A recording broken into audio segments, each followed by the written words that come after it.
안녕하세요. 대한민국의 다양한 무기 소식 알려드리는 K&D 국방뉴스입니다. KF-21 보람의 전투기가 마침내 실전 배치를 눈앞에 두고 있습니다. 지난 수년간 이어진 성능 개량과 신뢰성 검증 과정은 단순한 실험이 아니라 한국 항공산업 전체의 도약을 상징하는 여정이었습니다. 과거에는 불가능하다고만 여겨졌던 전투기 독자 개발이 이제는 시험기를 넘어 실제 공군 전력에 투입되는 단계로 진입하게 된 것입니다. 이와 같은 소식은 국내뿐만 아니라 해외에서도 크게 다뤄지고 있습니다. 미국 CNN은 최근 방산 특집을 통해 한국의 무기 수출 확대를 조명하며 대한민국을 미국, 러시아, 프랑스에 이어 미래 글로벌 4대 방산 강국으로 성장할 주역으로 지목했습니다. 이는 단순한 추측이 아니라 수출 실적과 기술력에서 뚜렷한 성과가 확인되고 있기 때문에 나온 평가입니다. 해외 분석가들의 반응은 더욱 인상적입니다. 러시아와 중국 전투기가 여전히 과대 포장 논란을 벗어나지 못하는 것과 달리 한국 방산업계는 실제 계약과 실적을 통해 국제시장에서 입지를 단단히 다지고 있다는 점이 강조되고 있습니다. 불과 5년 남짓한 기간 동안 한국의 방산 수출 규모는 세계 상위권으로 급부상했고 전차, 자주포, 전투기, 미사일까지 이어지는 3군 전력의 균형 잡힌 기술은 100여 년 동안 시장을 주도해온 유럽 국가들의 독점을 깨뜨리는 원동력이 되었습니다. 무엇보다 KF-21 보람에는 단순히 전투기 제작 능력 확보를 넘어 궁극적으로는 항공 엔진 자립까지 바라보는 거대한 로드맵의 핵심 축으로 기능하며 대한민국 방위산업 자주화의 새 지평을 열고 있습니다. 현재 보람의 시제기 6대는 사천과 공군 비행장에서 연일 시험 비행을 이어가고 있습니다. 고공저속 시험, 고속 기동 시험, 구조 건전성 시험 등 전투기에 필요한 핵심 항목들이 연속적으로 성공을 거두며 안정성을 입증했습니다. 특히 시험 영역은 사천 인근을 넘어 서해 남해동의 상공까지 확대되어 장거리 비행과 다양한 작전 환경에서의 신뢰성 확보가 병행되고 있습니다. 이 과정은 단순히 국내적 검증 차원을 넘어 해외 언론에도 연일 보도되고 있으며 실제로 영국은 한국과 방산 공동수출 양해각서를 체결하며 KF-21 도입 가능성을 물밑에서 타진하고 있는 것으로 알려졌습니다. 미국의 F-35 생산 일정이 지연되고 인도 시점마저 불투명해지면서 일부 유럽 전문가들은 한국산 KF-21을 도입하는 것이 훨씬 합리적이라는 주장을 공개적으로 내놓고 있습니다. 영국뿐만 아니라 최근 정권 안정세를 찾은 폴란드 역시 KF-21의 잠재력에 주목하며 내부적으로 도입 논의를 가속화하는 모습이 포착됩니다. 독일의 대표적 방산 컨설팅 업체도 보고서를 통해 한국이 세계에서 가장 실용적이고 유연한 차세대 전투기를 확보할 가능성이 높다며 보라매를 시작으로 한국이 본격적인 무기 자급 체계 구축에 나설 것이라고 분석했습니다. 이처럼 KF-21은 단순한 전투기를 넘어 글로벌 무기 체계 패권의 새로운 흐름을 만들어내고 있습니다. 물론 과제도 남아 있습니다. 실전 배치가 임박했음에도 양산 라인의 확장이 계획대로 속도를 내지 못하고 있다는 점은 일부 우려를 낳고 있습니다. 한국항공우주산업은 2026년까지 1차 양산 라인 가동을 완료하겠다는 목표를 제시했으나 일부 행정 절차와 승인 과정이 늦어지면서 일정 조정이 불가피해졌습니다. 그러나 방산 전문가들의 공통된 견해는 분명합니다. 이는 결코 기체 자체의 결함 때문이 아니라 행정적 절차와 승인 구조상의 문제라는 것입니다. 즉, 생산 체계만 안정적으로 뒷받침된다면 보라매의 실전 배치에는 차질이 없을 것이라는 낙관적인 분석이 지배적입니다. 특히 주목할 점은 엔진 분야입니다. 초기 단계에서는 무인기를 활용해 안정성을 확인하는 시험이 진행되었으며 일정 수준 이상의 신뢰성이 확보되는 순간 유인 시험기로 전환해 한국산 터보팬 엔진 개발에 속도를 붙이는 계획이 추진되고 있습니다. 전투기의 심장은 엔진이라는 말처럼 추진력과 기체 중량의 균형은 기동성과 생존성을 좌우하는 핵심 지표입니다. 현재 보라매의 추중비는 약 1.2 수준으로 평가되고 있으며 이는 동급 기체 가운데서도 높은 경쟁력을 갖춘 수치입니다. 추중비가 확보되면 초고도 초음속 비행, 순간 가속과 급선회, 저속 안정 비행까지 자유자재로 수행할 수 있습니다. 한국은 궁극적으로 이 엔진을 전량 국산화해 해외 의존도를 줄이고 순수 국산 전투기 체계를 완성하겠다는 장기 목표를 두고 있습니다. 만약 이 계획이 성공한다면 대한민국 공군은 고기동 고성능을 동시에 만족하는 전략 자산을 확보하게 될 것입니다. 이처럼 기체 성능이 단계적으로 검증되는 가운데 해외 시장에서의 반응도 가파르게 늘고 있습니다. 특히 폴란드는 러시아의 위협을 직접적으로 마주하고 있는 최전선 국가로 국방자문위원회가 최소 150대 이상의 전투기 확보를 권고했지만 현재 보유한 F-16과 도입 예정인 F-35를 합쳐도 130여 대에 불과합니다. 이 부족분을 메우기 위한 현실적 대안으로 KF-21이 거론되고 있는 것입니다. 미국산 전투기는 납품 지연과 절차 복잡성이 반복되고 있지만 한국은 이미 FA-50과 K2 전차, K9 자주포를 공급하며 약속을 반드시 지키는 파트너라는 신뢰를 구축했습니다. 폴란드 언론 또한 한국이 일정을 철저히 준수하는 국가라며 KF-21 조기 도입 필요성을 연일 강조하고 있습니다. 더 나아가 폴란드는 단순 구매에 머무르지 않고 한국과 함께 차세대 블록 업그레이드 개발에 참여하겠다는 의지를 내비치고 있습니다. 블록2에서 공대지 능력을 강화하고 블록3에서는 스텔스 성능을 보강하며 궁극적으로는 6세대 전투기로 발전하는 공동 로드맵을 밟아가자는 제안입니다. 이는 한국산 전투기의 기술적 신뢰성과 성장 잠재력이 유럽 내부에서도 공인되고 있음을 보여주는 장면입니다. KF-21에 대한 관심은 폴란드에만 국한되지 않습니다. 카타르, 필리핀 등 다수 국가가 물밑 접촉을 이어가고 있으며 특히 이미 T-50, FA-50을 운용한 경험이 있는 나라들에서의 신뢰도는 상당히 높습니다. 직접 운용을 통해 유지비 절감과 품질을 체감했기 때문에 자연스럽게 차세대 주력기로 보라매를 검토하는 흐름으로 이어지고 있는 것입니다. 게다가 세계 곳곳에서 전쟁과 분쟁이 이어지며 전투기 수요가 폭발적으로 늘어나는 상황에서 빠른 납품과 안정적 공급 능력을 갖춘 한국의 보라매는 사실상 대체 불가한 카드로 부상하고 있습니다. 라파를 앞세운 프랑스와 보라매를 내세운 한국은 이제 유럽과 아시아를 넘어 세계 시장에 새로운 양강 구도를 형성하고 있다는 평가도 나옵니다. 라팔은 뛰어난 성능에도 불구하고 가격이 지나치게 높고 미국제 무기와의 호환성이 떨어지는 약점을 안고 있습니다. 반면 KF-21은 미국, 유럽 무기 체계와 모두 폭넓은 호환성을 확보해 시장 접근성이 뛰어나고 합리적인 가격과 낮은 유지비, 빠른 납품 속도까지 갖춰 해외 언론으로부터 가장 실용적인 차세대 전투기라는 평가를 받고 있습니다. 이렇게 세계의 관심을 받는 것도 좋지만 역시 우리 공군의 자주국방 군사력이 강화된다는 점은 굉장히 고무적입니다. KF-21 보라매의 실전 배치는 단순한 기종 교체가 아니라 공군 전력 전체의 질적 변화를 의미합니다. 먼저 전술적 관점에서 보라매가 투입되면 편대의 전술과 임무 분담의 양상이 달라질 것입니다. 기존의 중형 경전투기 중심 편대에 보라매가 합류하면 고기동 임무와 중장거리 정밀 타격, 전자전 임무를 한 편대 내에서 유기적으로 수행할 수 있는 역량이 생깁니다. 이는 곧 작전의 기동성과 연속성이 크게 향상된다는 뜻입니다. 적의 방공망을 돌파하거나 빠른 시간 내 목표를 타격한 뒤 안전하게 철수하는 작전이 보다 안정적으로 실행될 수 있게 됩니다. 둘째, 보라매는 유무인 복합 운용 개념의 핵심 축으로 자리매김할 가능성이 큽니다. 고성능 기체가 정찰형 무인기와 네트워크로 결합하면 위험 구역에서의 위협 탐지와 목표 식별이 실시간으로 이루어지고 보라매는 정밀 타격이나 전자전 대응에 전념할 수 있습니다. 이를 통해 편대 전반의 생존성과 임무 효율은 현격히 개선됩니다.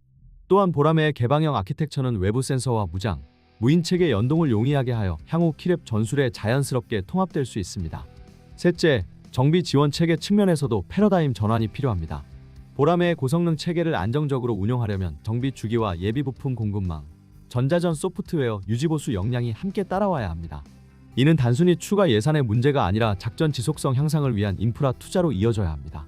국내 협력사들과 군수 인프라의 동시 확충은 납기 단축뿐 아니라 전시 장기 작전에서의 전력 가용률을 좌우할 핵심 요소입니다. 넷째, 조종사와 정비병력의 훈련 로드맵 재설계도 필수적입니다. 보라매는 고기동 고밀도 센서 퀀텀에 익숙한 조종사에게서 최대 성능을 발휘합니다. 따라서 시뮬레이터 기반의 임무 반복 훈련, 유무인 편대 훈련, 전자전 네트워크 전장 환경을 반영한 실전형 훈련이 조속히 확립되어야 합니다. 더불어 정비 인력의 소프트웨어, A사 레이더, 전자전 장비 숙련도 향상 교육이 병행되어야 운용 효율이 극대화됩니다. 다섯째, 전략적 억제력과 동맹 내 역할 재정립 측면에서 보라매의 가치는 상당합니다. 고기동 전력의 증강은 우리 군의 대응 시간을 단축시키고 전투 지속 능력을 높여 결과적으로 억제력을 강화합니다. 또한 보라매를 중심으로 한 훈련과 공동작전 능력이 향상되면 한미동맹 및 지역 파트너와의 실전 호환성도 한층 높아집니다. 이는 단순한 무기 판매를 넘어 한국이 방위협력 파트너로서 제공할 수 있는 군사적 기여의 폭을 넓히는 효과로 이어집니다. 마지막으로 전투기 체계의 국산화 비율이 올라갈수록 전시 자금 능력과 정책적 자율성도 커집니다. 엔진과 핵심 전자장비의 국산화는 단순한 산업적 성취를 넘어 실제 전력 운용에서의 안정성과 정치외교적 레버리지를 동시에 향상시킵니다. 추중비 개선과 엔진 국산화가 실현되면 보라매는 전술적 유연성뿐 아니라 국가전략 자산으로서의 위상을 확고히 하게 될 것입니다. 쿠웨이트 공군 중고 호넷 도입안이 미국 측 승인 절차와 인도 일정 불확실성으로 사실상 멈춰서자 말레이시아는 전투기 전력 보강 전략을 처음부터 다시 짜는 국면으로 들어갔습니다. 현지 국방수뇌부는 쿠웨이트의 신규 기체 인수와 연동된 변수로 인해 단기간 내 기체 이전이 어렵다는 점을 확인했고 이에 따라 대체 기종 검토를 공식화했습니다. 예산과 절차를 재조정하는 와중에도 한 가지 인식만은 분명해졌습니다. 더 이상 노후 전력 공백을 방치할 수 없으며 신뢰 가능한 공급자와 예측 가능한 납기를 갖춘 플랫폼이 필요하다는 점입니다. 러시아제 플랫폼을 붙들고 버티는 방식은 지속 가능성이 급격히 낮아졌습니다. 미그 29는 이미 2017년에 퇴역했고 수호이 30MKM은 부품 수급과 정비 체계의 구조적 한계로 가동률 관리가 쉽지 않았습니다. 우크라이나 전쟁 이후대로 제재로 보급망이 더 경직되면서 정비 대기와 업그레이드 지연이 반복됐고 새로운 러시아산 도입 시 따를 수 있는 제재 리스크와 외교적 부담도 무시하기 어렵습니다. 남중국해에서의 회색지대 압박과 요격대기 임무의 상시화까지 고려하면 공군은 단순한 기체 보유를 넘어 안정적 가용성과 장기적 업그레이드 경로가 담보되는 체계를 선택할 수밖에 없습니다. 이런 배경에서 한국산 플랫폼을 통한 학습 효과가 빠르게 축적되고 있습니다.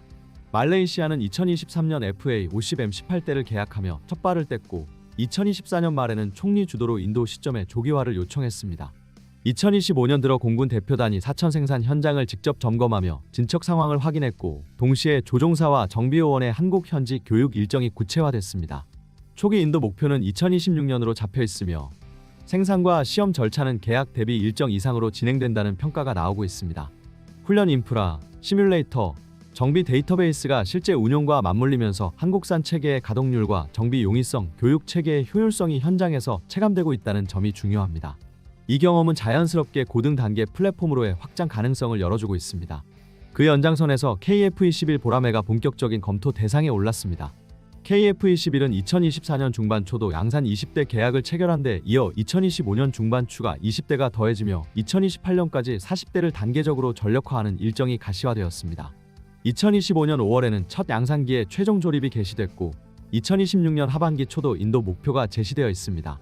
다수의 시험 비행을 통해 공대공 중심의 초도 작전 능력부터 순차적으로 검증해 나가는 로드맵은 해외 도입국이 민감하게 보는 납기 예측 가능성과 프로그램 신뢰도를 동시에 보여줍니다. 말레이시아 입장에서는 실제 도입 시점과 전력화 속도를 가늠할 수 있는 구체적 기준이 이미 제시된 셈입니다. 핵심 센서와 항전 장비의 자립도도 속도를 내고 있습니다. 국내 개발 A사 레이더는 양산형 공개와 함께 2028년까지 40대분 공급 계획이 제시되었고 전자전 장비와 적외선 탐색 추적 장비, 임무 컴퓨터와 데이터 링크 같은 핵심 구성품 역시 국산 공급망 중심으로 일정을 맞추고 있습니다. 센서와 항전의 내재화는 단순히 조달 편의성만의 문제가 아니라 운용 비용과 예비 부품의 장기 확보, 그리고 소프트웨어 기반 성능 개량의 신속성까지 좌우하는 요소입니다. 즉, 도입국 관점에서 생애주기 비용과 가동률, 업그레이드 주기의 예측 가능성이 커진다는 뜻이며 동남아의 혹서 다습 환경과 헤엄이 강한 해상 공역을 상시 운용해야 하는 말레이시아에겐 특히 유리합니다. 말레이시아가 KF-21을 눈여겨보는 배경에는 비용과 성능의 균형이라는 현실적 고려가 자리합니다. 기체 획득가와 시간당 운용비가 중견국 예산에 맞춰 설계되었고 동시에 개방형 아키텍처와 블록 업그레이드 전략을 통해 내부 무장창, 저피탐 형상과 소재, 센서 융합을 단계적으로 적용하는 진화 경로가 제시되어 있습니다. 서방권 표준 유도무장과 해상 표적 교전 능력으로의 확장이 예정되어 있다는 점도 남중국해 방공 임무와 해상 억제 임무를 병행해야 하는 말레이시아 운용 개념에 부합합니다. 무엇보다 FA-50M과 KF-21을 같은 한국산 체계로 묶어 운용할 경우 훈련 과정, 시뮬레이터, 지상 지원 장비, 정비 절차가 자연스럽게 공용화되어 초기 전력화 구간의 가동률을 끌어올릴 수 있습니다. 이는 신규 기체 도입 시 가장 큰 리스크로 꼽히는 초반 운용 안정성을 담보하는 실질적 장점입니다. 산업협력의 측면에서도 계산이 가능합니다. FA-50M 사업에서 축적되는 교육체계, 정비 능력, 문서화 표준은 추후 KF-21 도입 시 현지 정비 거점의 확장과 부품 국산화 수준 상향, 공동정비 창구 운영 같은 후속 협력 모델로 연결될 여지가 큽니다. 다층 방공과 해상 억제를 아우르는 작전 환경에서 한국산 플랫폼 간 데이터 연동과 전술 절차의 통일은 실제 전장에서의 반응 속도를 단축시키고 장기적으로는 키랩 기반 다영역 연동 체계로의 업그레이드를 준비하는 밑그림이 됩니다. 말레이시아가 추구하는 단계적 현대화와 예산 분산의 원칙에도 부합하는 구성입니다. 현재의 흐름은 말레이시아가 조속히 다음 선택지를 구체화해야 함을 시사합니다. 각 후보 기종의 재정 소요, 납기와 물량 배분, 해상 중심 작전 개념과의 정합성, 그리고 장기 업그레이드 경로까지 함께 비교해야 할 시점입니다. 이 과정에서 한국산 체계가 축적 중인 운용 데이터와 양산 일정, 그리고 현지화 가능한 산업 협력 패키지가 어떤 평가를 받을지 주목해볼 필요가 있습니다. 말레이시아의 차세대 전투기 선택 국면은 점점 더 복잡해지고 있지만 동시에 한국에게는 절호의 기회로 다가오고 있습니다. 한국은 단순한 말이 아니라 실제 생산 실적으로 신뢰를 증명해왔습니다. 2024년과 2025년에 연속으로 초도 양산 계약을 체결했고 2028년까지 40대 전력화라는 명확한 이정표를 이미 제시했습니다. 엔진 또한 국산 생산 기반을 확대하여 2028년까지 수십 기가 공급될 예정이며 레이더, 전자전 장비, 임무 컴퓨터, 소프트웨어까지 국내 기술 비중을 늘려가며 업그레이드 주기 역시 한국이 주도하는 구조를 완성하고 있습니다. 이는 방산이 무엇보다 신뢰의 산업이라는 점을 잘 보여주며 한국은 일정을 지키는 성실함, 품질을 유지하는 기술력, 그리고 높은 가동률로 바로 그 신뢰를 쌓아가고 있습니다. 쿠웨이트발 FA-18 도입 좌절로 불거진 말레이시아의 전력 공백은 결국 한국산 항공전력으로 메우는 것이 가장 합리적이라는 주장이 힘을 얻고 있습니다. 이미 FA50M을 통해 실전적 운용 경험을 쌓은 말레이시아는 KF-21로 전력을 상위 확장함으로써 동남아 환경에 최적화된 패키지를 완성할 수 있습니다. 동맹국과의 관계, 제재 리스크, 부품 의존성 문제로 불안정한 중 러 계열과 달리 한국은 독자 생산 정비 개량 체계를 모두 갖춘 믿을 수 있는 공급자입니다. 더구나 한국 공군이 먼저 40대를 도입해 실전 배치하고 이를 바탕으로 투명한 시험평가 데이터를 공유하고 있기 때문에 말레이시아 입장에서는 도입 이후 운용 리스크를 크게 줄일 수 있습니다. 결국 선택만 남은 상황이며 한국과 함께한다면 동남아의 공중 전력 표준은 한국형으로 제정이 될 가능성이 큽니다. 이것이 바로 K-디펜스가 가진 기술력 품질 약속의 힘입니다. 중국 전투기의 사례는 중요한 반면교사가 되고 있습니다.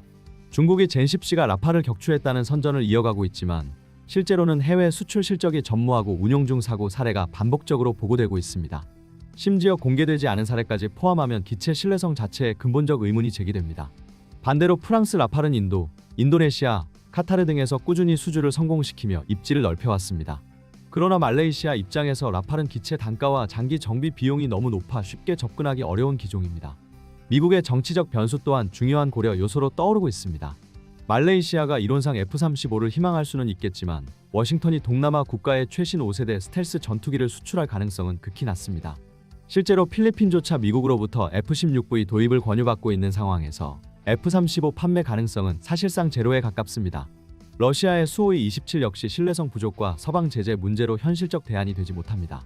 따라서 말레이시아가 실질적으로 선택할 수 있는 후보는 사실상 라팔과 KF-21 두 가지뿐이며 그 가운데 KF-21이 가진 가격 경쟁력과 미래 확장성은 라팔보다 훨씬 더 매력적인 선택지로 부각되고 있습니다.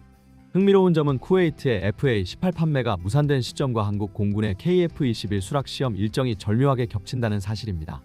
마치 계획된 듯 맞물린 이 상황은 말레이시아가 결정을 늦출 수 없도록 압박하는 환경을 조성하고 있습니다. 특히 사우디를 비롯한 중동 주요국 대표단이 이번 시험을 참관할 예정이며 말레이시아 역시 옵서버 자격으로 관찰단을 파견할 가능성이 제기되고 있습니다. 이는 KF-21이 단순히 한국의 차세대 전투기를 넘어 국제시장에서 신뢰성을 입증하는 시험대가 되고 있음을 보여줍니다. 말레이시아가 KF-21 도입을 공식화한다면 이는 한국 전투기 역사상 첫 수출 성공이라는 상징적 의미를 갖게 되며 그 파급력은 동남아 전역으로 확산될 수 있습니다. 단순한 전력 강화 차원을 넘어 영내 군사 균형과 직결되는 중대한 전환점이 될 수 있다는 뜻입니다. 이미 인도네시아는 라팔 42대 도입 계약을 체결하며 프랑스 전투기의 입지를 강화했고 태국은 그리펜을 유지하며 스웨덴과 협력 구도를 이어가고 있습니다. 이런 가운데 말레이시아의 결정은 향후 수십 년간 동남아 공군력의 판도를 좌우할 열쇠가 될 것입니다. 경제적 측면에서도 라팔은 기체당 1억 2천만 달러를 넘어서는 고가로 추산되고 실제로 인도네시아는 86억 달러 규모로 42대를 확보하는 조건을 제시받은 바 있습니다. 반면 KF-21은 획득가뿐만 아니라 시간당 운용비에서도 훨씬 경쟁력 있는 구간에 설계되어 있어 현실적으로 중견국이 감당 가능한 선택지로 평가받고 있습니다. 말레이시아가 차세대 전투기를 고르는 과정에서 가장 민감한 부분은 단순한 기체 도입 가격이 아니라 장기적으로 소요되는 정비와 훈련, 무장 패키지까지 포함한 총 비용입니다. 프랑스 라팔은 기체 성능이 뛰어나다는 평가를 받지만 패키지 가격이 국가의 예산을 압도할 만큼 비싸며 장기 정비 비용까지 고려하면 사실상 말레이시아가 감당하기 어려운 수준입니다. 반면 한국의 KF-21 보라매는 초기 도입가가 약 6,500만 달러 수준으로 예상되며 한국 정부가 적극적인 수출 지원 정책을 펴고 있어 패키지 비용 역시 유연하게 조정이 가능합니다. 무엇보다 시간당 유지비가 라팔의 절반 이하로 추산되는데 이는 단순한 숫자 차이가 아니라 장기적으로 말레이시아 공군의 전력 운용 안정성을 담보할 결정적 차이를 만들어내는 요소입니다. KF-21의 또 다른 강점은 운용 효율성과 정비 체계에 있습니다. 말레이시아는 이미 FA-50M 18대를 도입하기로 결정했으며 이 기체는 KF-21과 공통 부품과 훈련 체계를 공유합니다. 덕분에 조종사 훈련 과정이 간소화되고 정비 인프라 역시 하나의 체계 안에서 통합 관리할 수 있어 비용 절감 효과가 극대화됩니다. 부품 공급망 또한 한국이 자주적으로 관리할 수 있기 때문에 장기간 운용에서 안정적인 비용 통제와 높은 가동률을 확보할 수 있습니다. 한국 공군 역시 FA-50과 KF-21을 동일한 정비 체계 안에서 운영할 계획이며 이는 해외 고객국에도 그대로 적용됩니다. 반대로 라팔은 고가의 프랑스산 부품을 오랜 기간 수입해야 하고 전용 정비 체계를 따로 운영해야 하기 때문에 말레이시아 공군 입장에서는 유지비 증가와 긴 부품 대기 시간을 피하기 어렵습니다. 이러한 장점은 단순히 기술적 비교에서 끝나지 않습니다. 말레이시아는 오랫동안 균형 외교를 지향하며 무기 구매에서도 특정 국가에 지나치게 의존하지 않으려 했습니다. 그러나 러시아제 전투기의 유지가 사실상 불가능해지고 미국산 기종 역시 정치적 제약이 큰 상황에서 현실적인 대안은 급격히 줄어들고 있습니다. 그 와중에 한국산 무기 체계는 FA50M 협상 과정에서 보여준 유연한 협상 태도, 신속한 대응, 실질적인 지원 의지로 높은 평가를 받고 있습니다. 이는 단순한 장비 판매를 넘어 파트너로서의 신뢰를 구축하는 과정이기도 하며 말레이시아 공군 내부에서도 한국산 무기에 대한 호감과 신뢰가 점차 커지고 있는 상황입니다. 더욱이 한국 공군은 올해 하반기 KF-21 수락 시험평가를 진행할 예정이며 이 자리에 사우디를 비롯한 주요 수출 후보국 대표단이 참석합니다. 말레이시아 역시 옵서버 자격으로 참관할 가능성이 높아 실제 시험에서 KF-21이 실전 운용 능력을 입증하는 모습을 직접 확인할 수 있을 것으로 보입니다. 이는 KF-21이 단순히 개발 중인 기체가 아니라 즉시 전력화 가능한 완성형 전투기라는 인식을 국제적으로 확립하는 계기가 될 것입니다. 한국이 이미 양산 일정과 납기 예측 가능성을 투명하게 공개하고 자국 공군이 먼저 실전 배치에 검증을 진행하고 있다는 점은 말레이시아에게 매우 큰 설득 요소로 작용할 수 있습니다. 시청해주신 여러분 감사합니다. 구독, 좋아요, 후원은 콘텐츠 제작에 큰 도움이 됩니다. 더 다양한 국방 소식으로 찾아뵙겠습니다. Hard in the motherfucking paint, nigga.